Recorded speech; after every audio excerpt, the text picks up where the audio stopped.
The Lion and the Cows. Once upon a time, there lived four cows in the forest. Every day they used to graze together in a particular spot.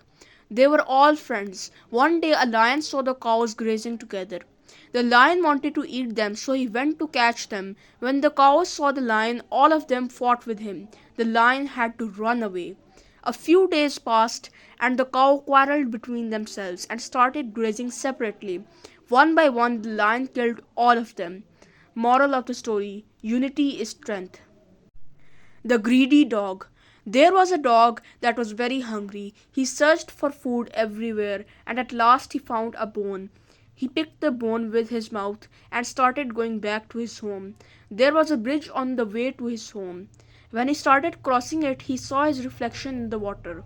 The dog thought that there was another dog with a bone in water.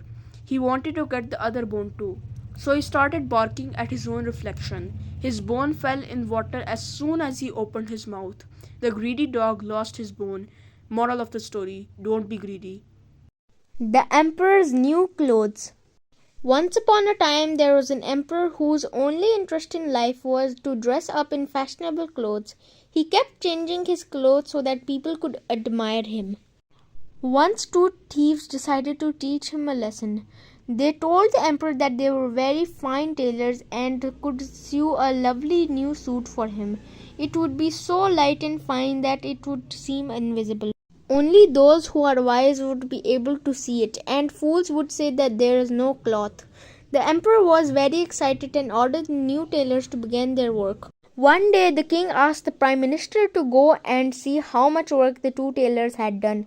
The prime minister visited the tailors. He saw the two men moving scissors in the air, but he could see no cloth. He kept quiet for fear of being called stupid. Instead, he praised the work of the tailors and said that the cloth was marvelous. Finally, the emperor's new dress was ready. He could see nothing, but he too did not want to appear stupid. He praised the work of the tailors and gave them a hefty reward. He was asked to parade down the streets for all to see the new clothes. The emperor marched down the main street. The people could only see a naked emperor, but no one said so for a fear of being called a fool. Instead, they praised the invisible clothes of the emperor. The emperor was very happy.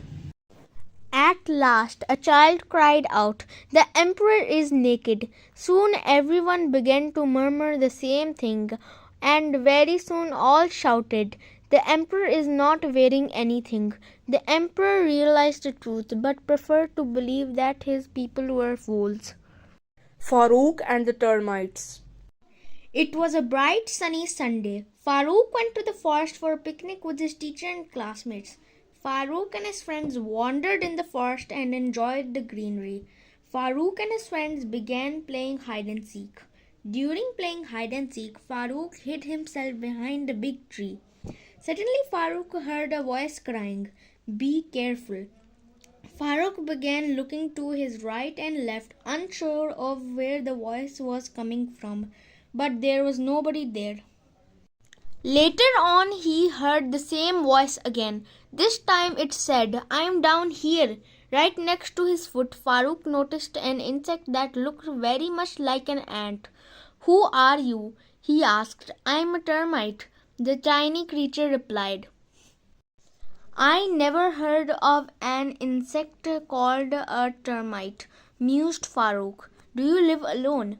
"No," replied the insect. "We live in nests in large groups. If you like, I'll show you one." Farooq agreed and they moved off. When they arrived, what the termite showed Farooq looked like a tall building with windows in it. "What's this?" Farooq wanted to know. "This is our home," the termite explained. "We built these ourselves." "But you are so small," Farooq objected. "If your friends are all the same size as you, how can you possibly make something as enormous as this?" The termite smiled. "You're right to be surprised, Farooq. For little creatures like us to be able to make places like this is very surprising.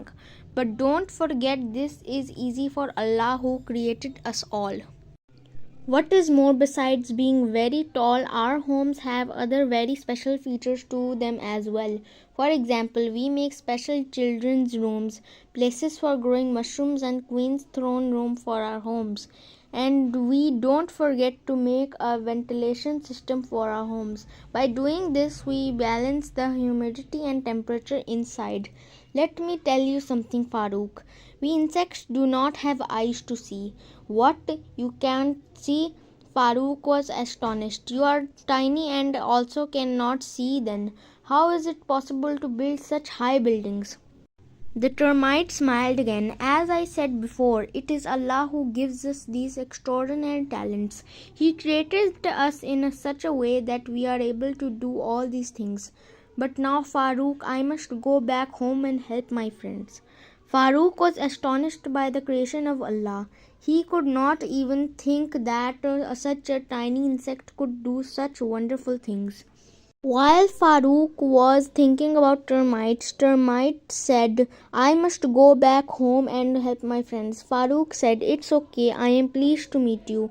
I go back to my friends and will tell them about you. Farooq understood. Okay, I want to go and tell my teacher and friends what I've learned about you right away. Good idea, Farooq, waved the little termite. Look after yourself. Hope to see you soon again. Termite said, Take care of yourself. Hopefully we will meet again. And Termite returned to the home.